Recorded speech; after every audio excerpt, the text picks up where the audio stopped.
We are right at the cliff, and I've been warning about this for almost a month now, that we have enough money to get us through the end of October, but after that, the government has to reopen. That warning from Agricultural Secretary Brooke Rollins, who says SNAP benefits are days away from running dry, putting roughly 42 million Americans at risk of losing their food stamps. California Governor Gavin Newsom agrees this is a problem and says he doesn't want that to happen. He says it's God's will to feed the poor. He lied. It's also interesting to me because I spent a little time at a wonderful Jesuit university. If there was anything I remember about my 4 years with Father Cause, is that the New Testament and Old Testament have one thing dominantly in common. Matthew and Isaiah, Luke, Proverbs, go down the list. It's around food. It's about serving those that are hungry.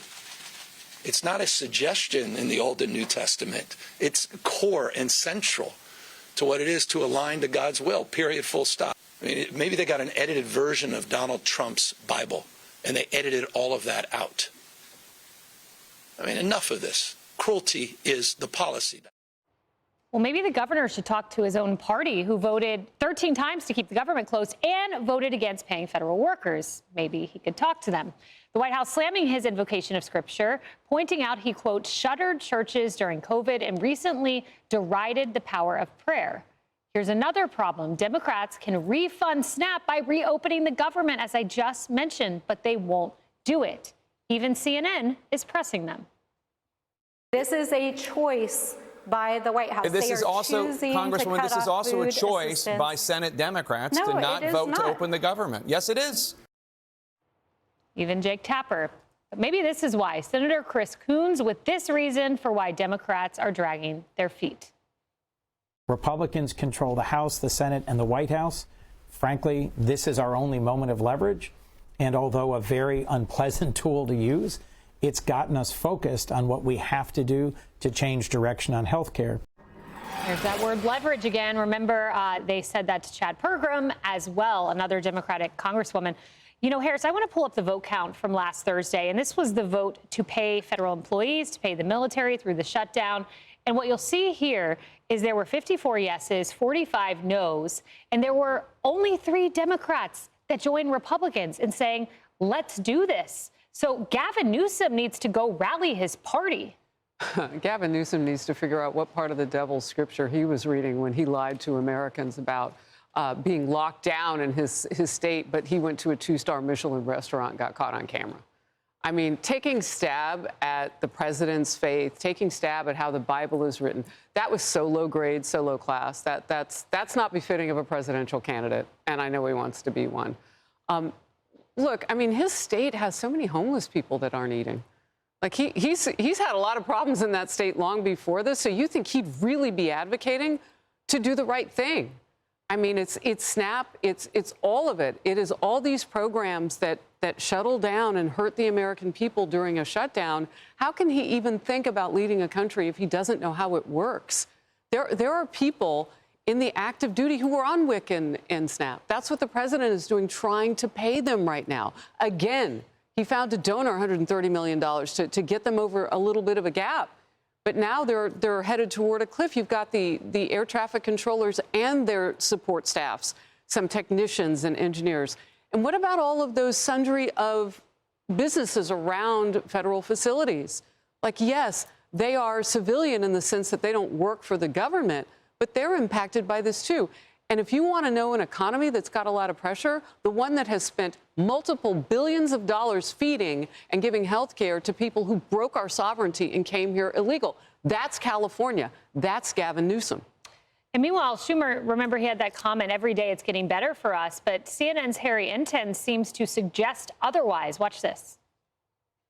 Yeah, you might think, given that the Republicans are in charge of both the House and the Senate, that a government shutdown might actually hurt the Republican brand. But in fact, It hasn't. If anything, it's been helped a little bit. Take a look here, the shift in net popularity versus pre-shutdown. When we're looking at the Republican Party overall, that brand actually up 2 points. That's within the margin of error, but clearly it hasn't dropped. Come over to this side of the screen. Look at the net approval ratings for Republicans in Congress. It's actually up 5 points since pre-shutdown. So what we're seeing here is the Republican brand in Congress has actually improved somewhat. Brian, the nation seems to get it. They do, and it's the continuing resolution that they want. Just keep this in mind, and John Fetterman said it best.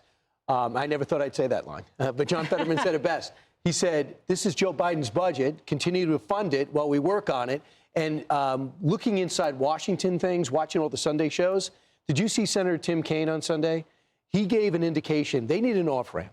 Remember, Ted Cruz needed an off-ramp when he shut down the government in 2013 in order to eradicate Obamacare, which wasn't going to happen. So an off-ramp might be this. Tim Kaine says, I don't trust the president. He keeps cutting out programs that we wanted, and now how am I supposed to trust him? If you can get the president, for example, to guarantee not to cut anything on OMB and to engage for the next four weeks on health care, some type of issue, maybe that's the off-ramp Democrats need, because right now, too many people are going to get hurt, and I think the Democrats have to really worry about too many people are going to blame them now.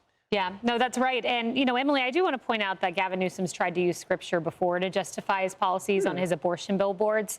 He put Mark 12:31, love your neighbor as yourself, no greater commandment than these. I mean, there's no greater neighbor than the little one inside your stomach.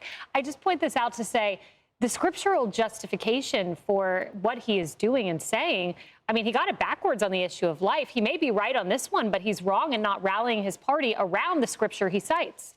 Yeah, and look, being honest here, as someone who has, as you guys know, lived under his, reign as mayor and governor for all these years, being from there, I struggle with criticizing someone who invokes scripture, because I think that every time someone brings it up, I think that's a blessing and that's a vehicle, and maybe perhaps someone heard that needed to.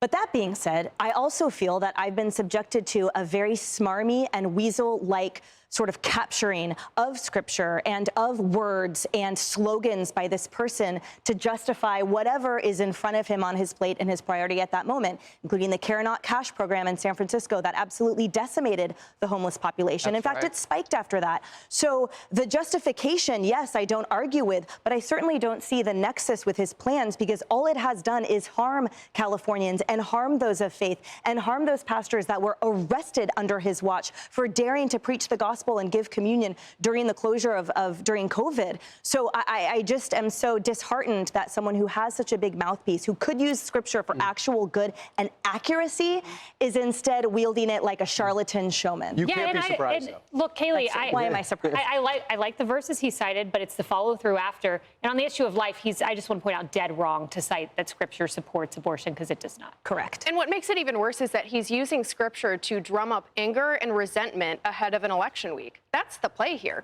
The Democrats are trying to drive up anger and resentment because apparently that's the only thing that can get their voters to the polls, which should tell you a lot about the state of the Democratic Party.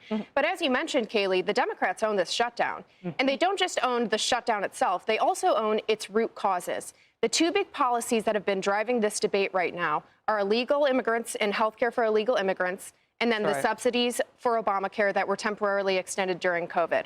Both of those policies are the consequences of Democratic failures that they are now trying to hide behind, and they're trying to pin those consequences on Republicans. The whole thing is dishonest, and I'm glad to see that at least CNN is admitting they can't hide from these things anymore. Obamacare doesn't work, and he wants a Republican administration to bail it out.